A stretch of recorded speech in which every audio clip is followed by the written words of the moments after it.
અનુસૂચિ 1 ની વાત કરીએ તો એમાં સંઘ અને તેના રાજ્ય વિશે વાત કરવામાં આવી છે।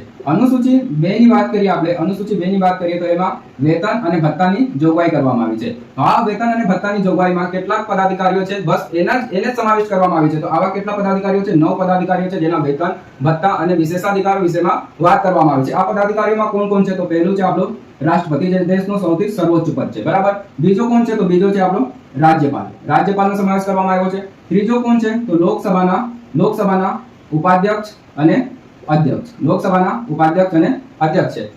ત્રીજો કોણ છે? તો રાજ્યસભાના સભાપતિ અને ઉપસભાપતિ, રાજ્યસભાના સભાપતિ અને ઉપસભાપતિ। ચોથો કોણ આવશે? તો વિધાનસભાના અધ્યક્ષ અને ઉપાધ્યક્ષ। ચોથો કોણ આવશે? તો વિધાન પરિષદના સભાપતિ અને ઉપસભાપતિ, કોના? વિધાન પરિષદના। કેટલા થઈ ગયા? 1 2 3 4 5 અને 6, 3 બાકી। 3 માં કોણ છે? એક સર્વોચ્ચ અદાલતના ન્યાયાધીશ, પછી વડી અદાલતના ન્યાયાધીશ અને છેલ્લે આવશે આપણો કે કમ્પ્ટ્રોલર એન્ડ ઓડિટર જનરલ। એટલે કે આટલા પદાધિકારીઓ છે જેને વેતન અને ભથ્થા અને વિશેષાધિકારનો લગતો મુદ્દો અનુસૂચિ 2 માં સમાવિષ્ટ કરવામાં આવ્યો છે। હવે આપણે આગળ વધીએ, અનુસૂચિ 3 ઉપર જઈએ। અનુસૂચિ 3 માં જે છે, અનુસૂચિ 3 ની વાત કરીએ તો અનુસૂચિ 3 માં કોનો ઉલ્લેખ કરવામાં આવ્યો છે? શપથવિધિનો।